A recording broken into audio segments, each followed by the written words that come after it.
March 24th, 1972. Laguna Niguel, California, a sleepy beach town south of Los Angeles. The United California Bank sits quiet in the Monarch Bay Plaza, its vault filled with hundreds of safe deposit boxes, cash, jewelry, bonds, secrets. But inside one of those boxes, allegedly, sits something far more valuable: $30 million in dirty campaign money belonging to President Richard Nixon. Tonight, 7 men from Youngstown, Ohio, are about to attempt the most audacious bank heist in American history.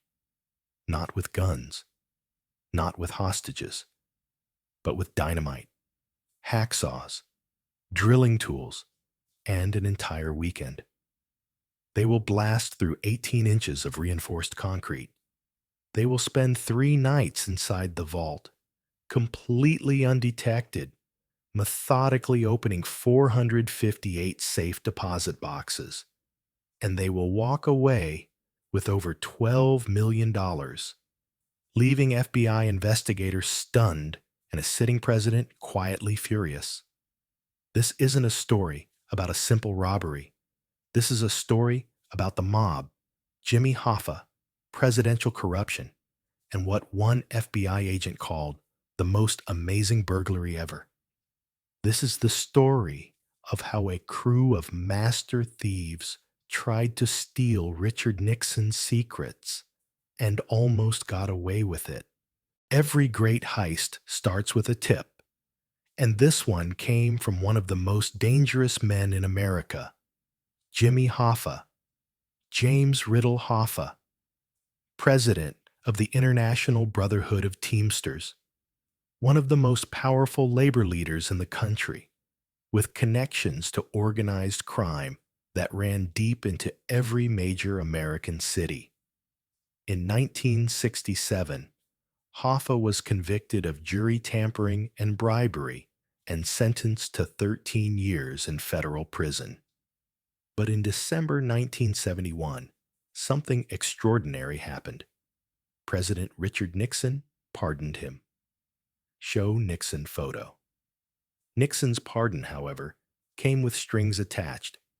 Hoffa had to contribute $3 million to Nixon's re-election campaign, money extorted from the Teamsters Union, and Hoffa was banned from all union activities for 8 years, effectively ending his power. Jimmy Hoffa was furious. He'd paid for his freedom and lost everything anyway. But Hoffa was a man who knew how to play the game. Through his mob connections, he learned something interesting. Nixon wasn't just keeping the Teamsters $3 million. The president was allegedly running an entire slush fund operation, collecting millions in illegal campaign contributions from corporations and wealthy donors, money that needed to be hidden. And according to Hoffa's sources, $30 million of that dirty money was sitting in safe deposit boxes at a small bank in Southern California, the United California Bank in Laguna Niguel. Hoffa wanted his money back, and he knew exactly who to call. Enter Emil Dincio, 50 years old, a career criminal from Youngstown, Ohio. But Dincio wasn't your average street thug. He was what law enforcement called a bank burglar, a specialist who didn't rob banks, he burglarized them. No hostages, no violence, just precision, skill, and patience. Dincio had been breaking into bank vaults since he was 16, working with his brother James, an explosives expert. Together, they developed a reputation as 2 of the best vault crackers in the country. When Hoffa's people reached out with a tip about Nixon's millions, Dincio was intrigued. Not just because of the money, though $30 million was an incredible score, but because Richard Nixon had cost him personally. Dincio's nephew, Harry Barber, had served in Vietnam. He'd been poisoned by Agent Orange during the war and came home damaged. Dincio blamed Nixon for continuing that war, for sending young men like his nephew to die for nothing. This wasn't just about money. This was personal. As Dincio would later say, "Who's Nixon going to cry to? He stole it himself." So, Emil Dincio began assembling a crew. For a job this big, Dincio needed the best. He put together a team of 7 men. James Dincio, Emil's brother, the explosives expert, the man who could blow through reinforced concrete without bringing down the entire building. Harry Barber, Emil's nephew, only 24 years old, but sharp and fearless. He'd be the driver and lookout. Ronald Barber, Harry's brother, another set of young hands. Charles Mulligan, Emil's brother-in-law, reliable, quiet, perfect for a job requiring discretion. Phil Christopher, the alarm specialist. Christopher was from Cleveland and had worked dozens of bank jobs. He could disable any security system in the country. Charles Bruckle, the muscle, a petty thief who was forced onto the crew by Hoffa's people. Emil didn't want him. Bruckle had no real skills, but he had no choice. 7 men, 1 target, and months of planning ahead. In February 1972, Dincio and part of his crew flew to California to scout the bank. They stayed in motels. They drove past the United California Bank dozens of times. They watched the employees. They studied the building's layout. And they discovered something crucial. The bank was located in a small plaza on Pacific Coast Highway, surrounded by businesses that closed at night. A movie theater, a gas station, a grocery store. After dark, the area was deserted. Perfect. The crew rented a condo on East 9 Drive, about a mile from the bank, with a clear view of the building's roof. From their balcony, they could watch the bank 24/7 without arousing suspicion. They bought a getaway car, an Oldsmobile 88, with a specially modified trunk designed to hide their tools. They pre-staged their equipment, drills, ropes, lights, explosives, in the brush behind a grocery store near the bank, where no one would find them. And then they waited. The plan was simple but audacious. They would break into the bank late Friday night after everything closed. They would spend the entire weekend inside the vault. Friday night, Saturday night, Sunday night, methodically opening every safe deposit box. And they would leave Sunday night, just hours before the bank opened Monday morning. 3 nights, 72 hours inside a bank vault, completely undetected. It sounded impossible. But Emil Dincio had never failed before. Friday, March 24th, 1972, 10 p.m. The movie theater has closed. The gas station is dark. The plaza is empty. Inside the rented condo, 7 men in dark clothing gather their tools and move toward the bank. Their entry point? The roof. The United California Bank's vault is located in the basement, beneath 18 inches of reinforced concrete. But Dincio has studied the blueprints. He knows that the vault's ceiling, directly beneath the bank's roof, is the weakest point. So they climb onto the roof, carrying ropes, sandbags, and James Dincio's carefully measured explosives. Here's where the surfboard foam comes in. Before setting the explosives, the crew needs to muffle the blast so it doesn't alert anyone nearby. They use expandable foam, the same material used to make surfboard cores, purchased from Clark Foam, a local surf shop. They pack the foam in sandbags over the blast site, creating a cushion that will absorb most of the sound. At exactly midnight, James Dincio detonates the charge. The explosion is barely audible. The 18-inch concrete roof cracks open like an eggshell. Dust and debris rain down into the vault below. They're in. Using a ladder, the crew descends into the vault. It's dark, silent, and filled with 500 safe deposit boxes lining the walls like a honeycomb. Somewhere in this room, allegedly, is $30 million of Richard Nixon's dirty money. Now, the real work begins. For the next 3 nights, the Dincio crew will become ghosts. They work in shifts, using hacksaws, drills, and sledgehammers to break open box after box after box. They're methodical, careful.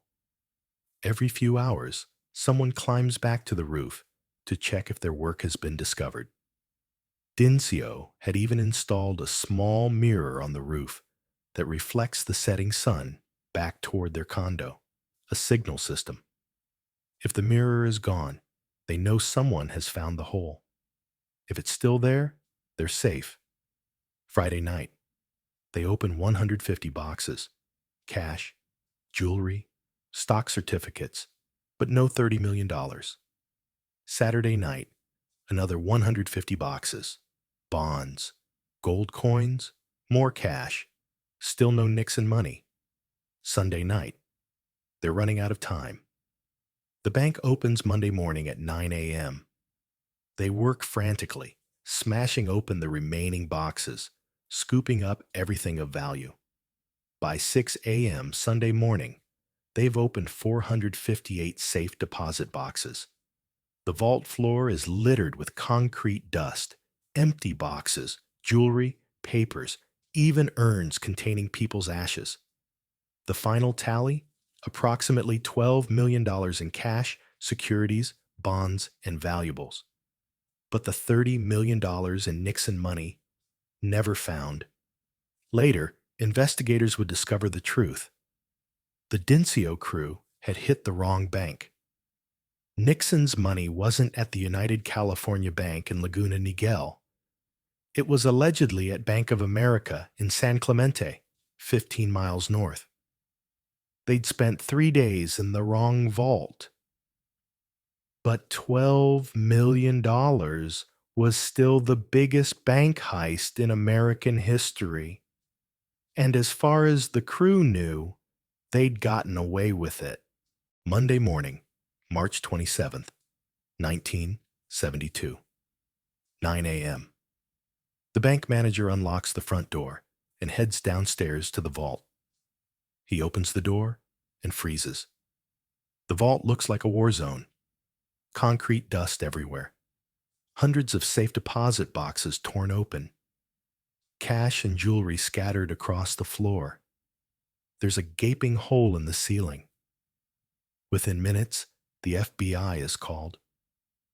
And when Special Agent James Conway arrives and looks into the vault, he knows immediately this isn't an ordinary crime. It doesn't take a detective to figure out that this burglary is different, Conway said. With 2 beaten alarm systems, explosives, and several steel rods, this is a heavyweight job. The investigation begins. And almost immediately, the FBI realizes something extraordinary. Whoever did this was a professional, the best they'd ever seen. No fingerprints in the vault, no witnesses. The alarm systems had been expertly disabled. The crew had even used surfboard foam and sandbags to muffle the explosion, a technique the FBI had never encountered before. And then President Nixon got involved. According to Harry Barber, Nixon sent 125 FBI agents to investigate the robbery, an unprecedented response for a bank heist. Normally, the FBI would send 4 or 5 agents, but Nixon sent 125. You know he was pissed, Barber later said. The FBI's investigation was massive. They interviewed thousands of people. They tracked down every purchase of explosives in Southern California. They searched for the getaway vehicle. And then they caught a break. The Dincio crew had made several small mistakes. Mistake number one: they'd rented the condo on East 9 Drive using their real names. Mistake number two: before leaving, they'd forgotten to empty the dishwasher. The FBI found dirty dishes, covered in fingerprints. Mistake number three: they'd abandoned their getaway car with burglary tools still in the trunk. Mistake number four: when the crew had flown to California for their February scouting trip, 5 of them had flown together on the same flight, using their real names. The FBI found the passenger manifests. Within weeks, the FBI had identified the crew: Emil Dincio and 6 others, all from Youngstown and Cleveland, Ohio. But identifying them and catching them were two different things. The Dincio crew scattered. They went underground. They hid the stolen money and laid low, waiting for the heat to die down. And then Emil Dincio made a fatal error. He pulled off another bank job in Ohio a few months later, using the same techniques. The FBI immediately connected the two burglaries. In May 1972, just 2 months after the Laguna Niguel heist, FBI agents did something shocking. They burglarized Emil Dincio's garage. According to documents later obtained through the Freedom of Information Act, FBI agents broke into Dincio's home and stole 32 items, including flashlight batteries from his children's toys, anything that might contain his fingerprints. The FBI then planted these items at the California crime scene to frame Dincio. It was illegal. It was unethical. But it worked. By early 1973, all 7 crew members had been arrested and charged. The trials were held in Los Angeles. In 1975, Emil Dincio was convicted and sentenced to 10 years in federal prison. The rest of the crew received sentences ranging from 3 to 5 years. But here's the kicker: most of the stolen $12 million was never recovered. Only about $1 million was ever found. The rest, $11 million in cash and valuables, vanished. To this day, no one knows where it went. The United California Bank heist became legendary in criminal circles. The FBI called the Dincio crew the best bank burglary team that ever lived. One agent described it as the most amazing bank burglary in history. But the question that haunted everyone was Nixon's money really there? Richard Nixon never publicly acknowledged the robbery. He never claimed to have money in that bank, and the FBI never found any evidence directly linking Nixon to the safe deposit boxes. But the circumstantial evidence was compelling. Nixon had a pattern of collecting illegal campaign contributions and hiding them. Jimmy Hoffa's connections to organized crime gave him access to insider information. Nixon's unprecedented response, sending 125 FBI agents, suggested the robbery was more than just a simple bank job. Watergate would expose Nixon's dirty tricks campaign operations just months later. In 2019, a movie called Finding Steve McQueen dramatized the heist, starring Travis Fimmel as Harry Barber. The film took creative liberties, but it brought the story back into the public consciousness. Emil Dincio was released from prison in the 1980s and lived quietly in Youngstown until his death. In 2014, he self-published a book called Inside the Vault, where he maintained he was framed by the FBI. But yes, he did rob the bank. Phil Christopher, the alarm specialist, became the subject of a 2021 documentary called Super Thief, that detailed his role in the heist. Harry Barber, now 77, still lives in Southern California and works as a general contractor.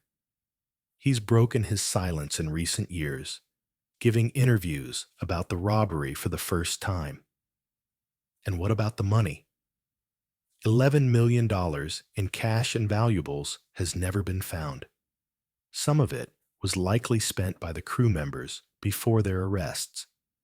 Some may have been hidden and never recovered, buried in backyards, stashed in walls, lost forever. And if Nixon's $30 million really was in that bank, it's still out there. Somewhere. The United California bank heist changed bank security forever. After Laguna Niguel, banks across America redesigned their vaults. Alarm systems were upgraded. Safe deposit boxes were reinforced. The ceiling vulnerability that Dincio exploited was eliminated. But the heist also exposed something darker: the corruption at the highest levels of American government during the Nixon era. Just 3 months after the robbery, the Watergate break-in would occur, setting off a chain of events that would eventually force Nixon to resign. Was there really $30 million of Nixon's dirty money in that vault? We may never know. But the fact that so many people believed it, including the crew that risked everything to steal it, tells you everything you need to know about Richard Nixon's reputation. In the end, the United California bank heist was a perfect crime executed on imperfect information. 3 nights inside a bank vault, 458 safe deposit boxes opened, $12 million stolen, and a sitting president quietly furious. It was audacious, it was brilliant, and it almost worked. The United California Bank still stands today in Laguna Niguel, though it now operates under a different name. The hole in the vault ceiling has long been repaired. The safe deposit boxes have been replaced. But if you walk past that building on a quiet night, you might imagine 7 men on the roof, working in the darkness with dynamite and drill S, searching for a president's secrets. And somewhere, maybe buried in Ohio, maybe hidden in California, there might still be millions of dollars from that March weekend in 1972, waiting, lost to history, the biggest bank heist in American history, the money that was never found, and the president who never admitted it was his. Thanks for watching. If you enjoyed this story, please like, subscribe, and hit the notification bell. And let me know in the comments, do you think Nixon's money was really in that vault? See you next time.